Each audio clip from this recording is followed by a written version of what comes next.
Your last checkup came back clean. Cholesterol, normal.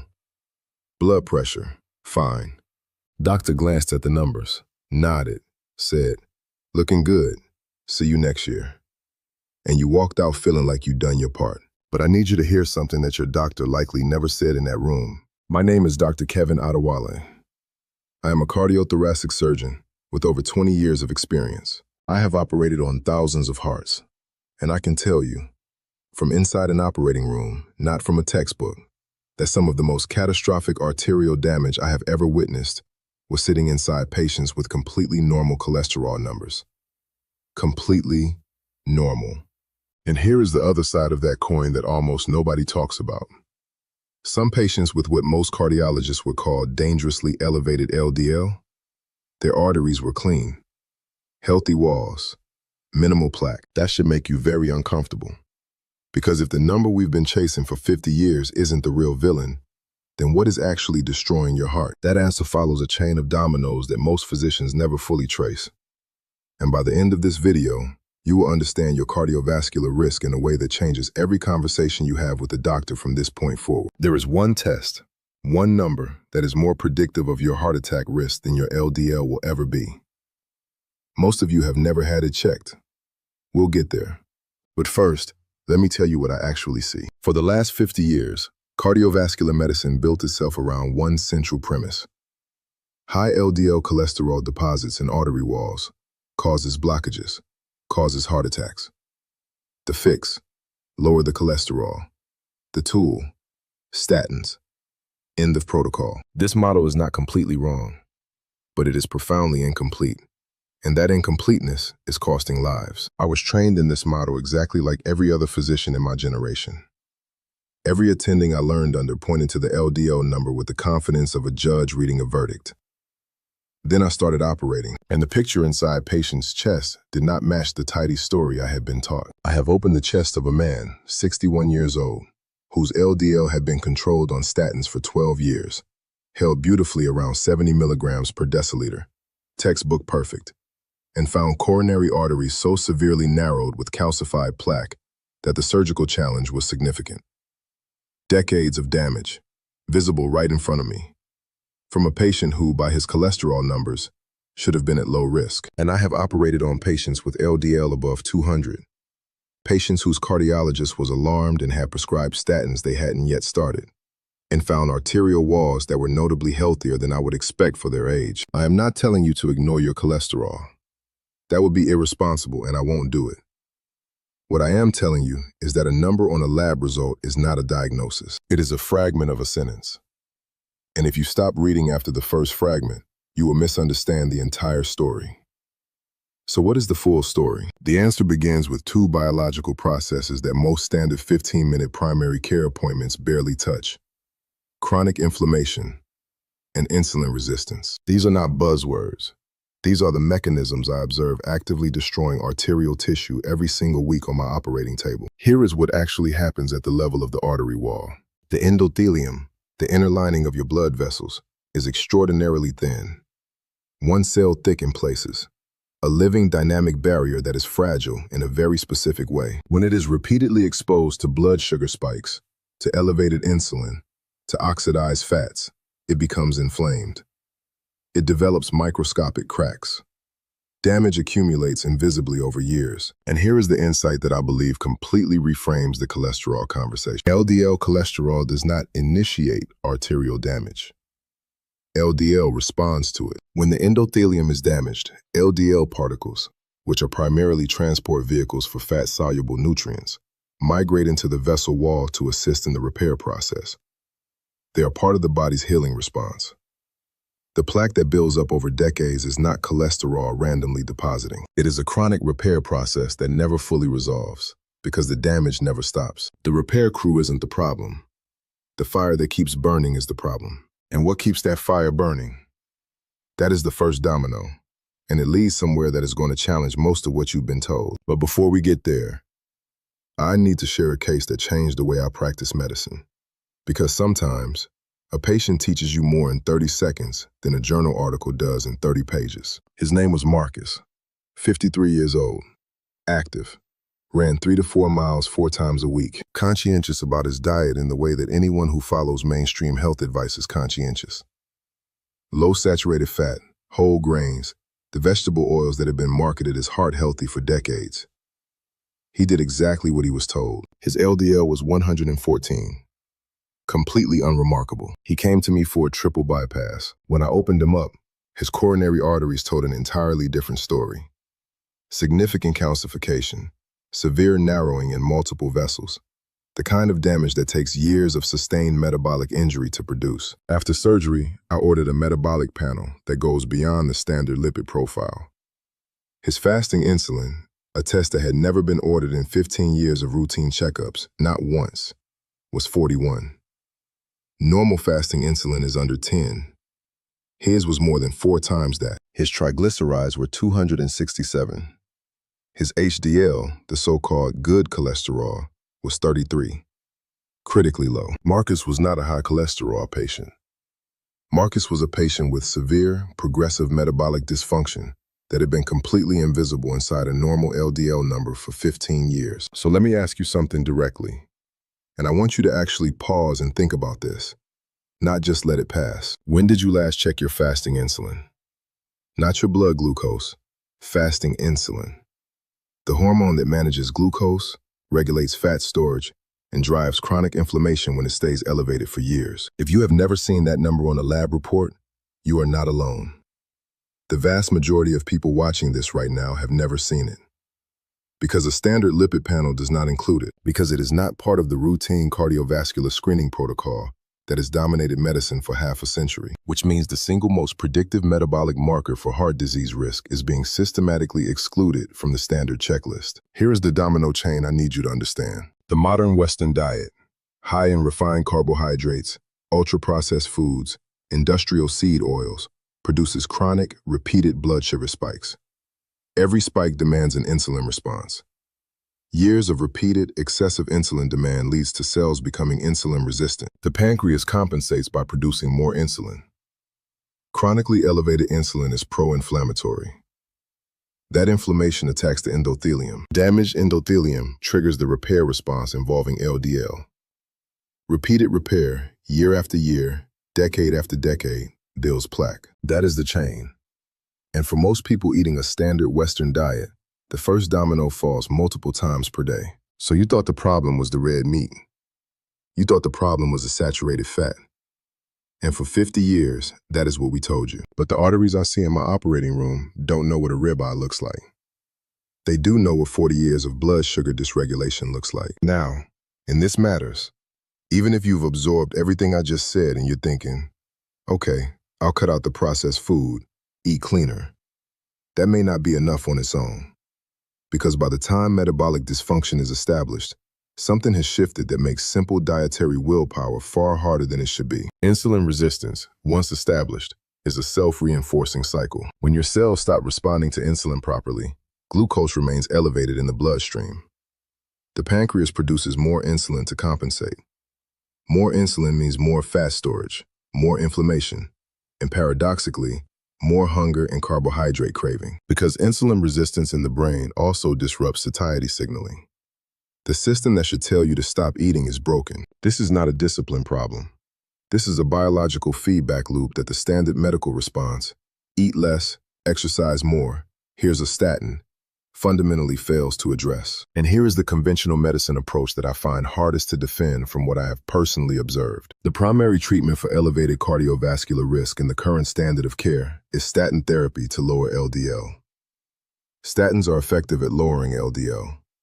I am not disputing the pharmacology, but here is what statins do not do. Statins do not lower fasting insulin. Statins do not significantly raise HDL. Statins do not reduce triglycerides in any meaningful way. Statins do not repair endothelial inflammation. Statins do not improve insulin sensitivity. They treat one downstream number, while the metabolic fire continues to burn underneath. I have patients on 3 separate cardiovascular medications. LDL beautifully controlled, whose metabolic panels are catastrophic when you look at the actual drivers of arterial disease. The disease is progressing. The number is managed. Now let me be very clear. If your physician has prescribed cardiovascular medications, Do not stop taking them without a serious, thorough conversation with a doctor who specializes in metabolic medicine. That is non-negotiable. What I am advocating is expanding the conversation, not abandoning medical care. What we need is a different key for the lock. And this is where something unexpected enters the picture. Something that looks dangerous on the surface, that conventional cardiology is only beginning to grapple with, and the results of forcing a genuine rethinking of the narrative. There is a dietary approach that, when I first encountered the metabolic panels of patients following it, I expected to see damage. These patients were eating red meat, fatty cuts, eggs, organ meats, animal fats, and nothing else. No grains, no sugar, no seed oils, no processed food of any kind. What's commonly called the carnivore diet. On paper, it looks like a cardiologist's worst nightmare. The labs told a completely different story. Patient after patient showed a consistent metabolic pattern. Triglycerides falling dramatically, often from over 200 down to under 100. HDL climbing, sometimes from the low 30s to the high 50s or 60s. Fasting insulin normalizing. A1C improving. Blood pressure stabilizing. Waist circumference decreasing. These are not the markers of someone developing heart disease. These are the markers of someone whose cardiovascular risk is measurably improving. Yes, LDL often rises, sometimes significantly. And I understand why that creates alarm, given the 50 years of messaging we have absorbed. But here is the distinction that a standard lipid panel doesn't capture. LDL is not one thing. LDL particles come in two distinct patterns. Small, dense LDL particles, associated with high carbohydrate intake, elevated triglycerides, and elevated insulin, are genuinely atherogenic. They're small enough to penetrate the endothelial wall and oxidize rapidly once inside. Large, buoyant LDL particles, the type that predominates in a fat-adapted, low-carbohydrate metabolic environment, are significantly less atherogenic. Too large to easily penetrate the arterial wall. The risk profile is fundamentally different. The standard LDL number tells you how many particles there are. It does not tell you which type, which means the single number your doctor circles on the lab report may be carrying far less information than either of you realize. Here are the metrics that actually matter. The picture I look at when I'm evaluating a patient's real cardiovascular risk. Fasting insulin is your most fundamental metabolic marker. Under 10 is reasonable. Under 5 is excellent. Above 15, and your metabolic machinery is already struggling, regardless of what your cholesterol says. Hemoglobin A1C reflects your average blood glucose over approximately 3 months. Under 5.5 is where you want to be. The range between 5.5 and 6 is often described as borderline and frequently not acted upon in a standard checkup. I want to be direct. That range reflects years of blood sugar dysregulation that is already contributing to arterial damage. Triglyceride to HDL ratio. Divide your triglycerides by your HDL number. A ratio under 2 strongly suggests the large, buoyant LDL pattern, the less dangerous type. A ratio above 4 is strongly associated with the small, dense pattern. This single calculation gives you more actionable cardiovascular information than the LDL number alone. Waist to height ratio. Divide your waist circumference by your height, using the same units. Above 0.5 indicates abdominal fat distribution that correlates strongly with insulin resistance, independent of your overall body weight. You can be at a normal body weight and carry this risk factor without knowing it. And the most powerful single test for directly assessing the state of your actual arteries, the coronary artery calcium score. A low radiation CT scan that directly images calcified plaque in your coronary arteries. A score of 0 at age 55 means your arteries are, in measurable terms, biologically younger than your calendar age. A score of 300 at 50 means significant arterial disease is already present, disease that your cholesterol panel would never have detected. If you are a man over 45, this test is one of the most valuable things you can do for your long-term health. Full stop. And I want to hear from you. Leave a comment below telling me which of these tests you've actually had done. Fasting insulin, the CAC score, the A1C. I'm genuinely curious how many of you have had more than one of them checked. Because what I hear from most patients is that nobody ordered any of them. Now here is the mistake that eliminates most of the metabolic benefit for people who try to shift their diet. The critical domino that undoes everything else. If you make the dietary transition gradually, if you reduce processed carbohydrates rather than remove them, if you keep the habits halfway in place, you may feel terrible for weeks and see minimal metabolic improvement. The fat adaptation process, where your cells shift their primary fuel source from glucose to fatty acids and ketones, requires roughly 3 to 6 weeks of consistently low insulin signaling to complete. Every significant insulin spike during that window resets the adaptation clock. The fatigue and carbohydrate cravings that many people experience when starting this approach are often the result of making the switch incompletely. The body is in transition, but never fully arrives. Make the change properly, or wait until you're ready to make it properly. Incomplete metabolic transitions produce incomplete results. Let me paint you the picture of what actually happens when the shift takes hold. In the first 2 weeks, most people notice something unexpected. The hunger patterns change. The mid-afternoon energy crash, the 3 o'clock dip that sends most people to the kitchen, begins to fade. This is not willpower. This is what stable insulin looks like from the inside. When blood glucose stops spiking and crashing, the hormonal signals that govern satiety actually function correctly. You eat when genuinely hungry. You stop when full. By week 3 to 4, the triglyceride shift becomes measurable. A 20 to 40% reduction in this time frame is common, and it is one of the most consistent findings across all low-carbohydrate dietary research. By week 6 to 8, many patients see blood pressure improvement, not because of reduced sodium, but because chronically elevated insulin causes the kidneys to retain sodium and fluid. When insulin normalizes, that fluid retention resolves on its own. By month 3, the A1C begins to reflect the new metabolic reality. And for some patients, the ones who stay consistent, fasting insulin reaches genuinely healthy territory for the first time in years, sometimes decades. What does this mean for arterial health over the long term? The fire that was causing the endothelial damage is no longer burning. The repair response, the one building plaque, is no longer being triggered with the same frequency. The arteries begin to stabilize. I want to come back to Marcus one final time. 2 years after his bypass surgery, he appeared in my office for a follow-up. He had found a physician who understood metabolic health, had radically changed his diet, had removed processed carbohydrates and industrial oils entirely, and had rebuilt his eating habits around animal proteins, fats, and whole foods. His fasting insulin, 6. His triglycerides, 88. His HDL, 57. His blood pressure, 119/71.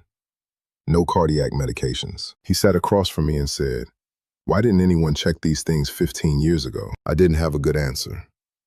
The honest answer is that we were taught to count the smoke, not locate the fire. And medicine moves slowly, even when the data is clear to those of us who look closely enough. My goal as a surgeon is not to fill operating rooms. My goal as a surgeon is to give you the understanding you need so that you never need to be in one of mine. Here is what I am asking you to do this week. Not someday, this week. Call your doctor's office and ask for fasting insulin to be added to your next blood panel.